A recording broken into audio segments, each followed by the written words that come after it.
Welcome to our channel حکمت and homeopathy. ناظرین، آج کی ویڈیو میں طبی لحاظ سے تربوز کے فوائد اور استعمال کے بارے میں بتایا جائے گا۔ ناظرین، تربوز جسے انگلش میں واٹر میلن کہتے ہیں، تربوز کا مزاج طبی لحاظ سے سرد و تر بدرجہ دوم ہے، یعنی اس کا مزاج سرد ہے اور تر ہے۔ سرد ہونے کے لحاظ سے یہ گرمی کو ختم کرتا ہے اور تر ہونے کے لحاظ سے یہ خشکی کو ختم کرتا ہے، اور سرد مزاج ہے اس لیے یہ گرمی اور انفلیمیشن یعنی سوزش میں مفید ہے۔ ناظرین، یہ ایک مشہور و معروف پھل ہے جس کا مغز شیریں اور شاداب ہوتا ہے۔ اس کے مغز کا پانی اور تخم کو بطور دوا استعمال کیا جا سکتا ہے۔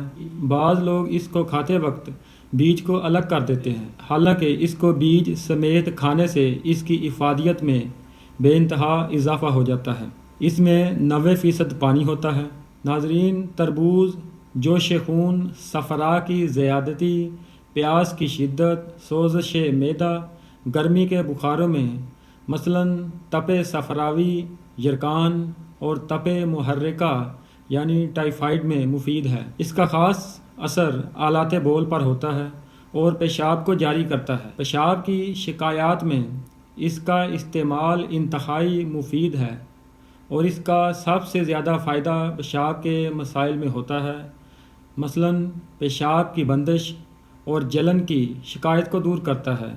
خصوصاً سکنجبین کے ساتھ پلانے سے پیشاب کو جاری کرتا ہے اور گردہ اور مثانے کو جلا بخشتا ہے۔ اسے لیموں کے ساتھ استعمال کرنے سے اس کی افادیت میں اور اضافہ ہو جاتا ہے۔ گردے کی سوزش اور مثانے کی سوزش اور پتھری میں مفید ہے۔ جسم کے اندر جب صفرا کی زیادتی ہو جاتی ہے تو یرقان، پیشاب کی جلن، جلد کا پیلا پن، بھوک کا نہ لگنا، تھکاوٹ کی شکایت وغیرہ کی علامات ظاہر ہونے لگتی ہیں۔ ان سب علامات میں تربوز مفید ثابت ہوتا ہے، لہٰذا گردے اور جگر کے لیے یہ بہترین دوا ہے، اور یرقان کے مریضوں کے لیے تربوز اور گنے کا رس انتہائی مفید ثابت ہوتے ہیں۔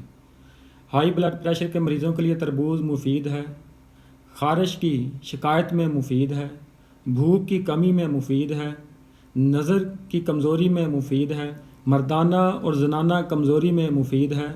یہ نہ صرف خون کی گرمی اور حدت کو کم کرتا ہے بلکہ نیا خون بنانے میں بھی مدد دیتا ہے۔ اس کا مزاج کیونکہ تر ہے اس لیے یہ جسم کی خشکی کو ختم کرتا ہے اور آنتوں کی خشکی کو ختم کر کے قبض کو ختم کرنے میں مدد دیتا ہے۔ کہا جاتا ہے کہ تربوز کے ساتھ چاول کھانے سے پرہیز کرنا چاہیے، اور تربوز کھانے سے پہلے اور تربوز کھانے کے بعد چاول اور کھانا وغیرہ کھانے سے پرہیز کرنا چاہیے، ورنہ بدہضمی اور قے اور اسہال کی شکایت لاحق ہو سکتی ہے۔ گرم مزاج کے افراد کے لیے تو تربوز انتہائی مفید ثابت ہوتا ہے۔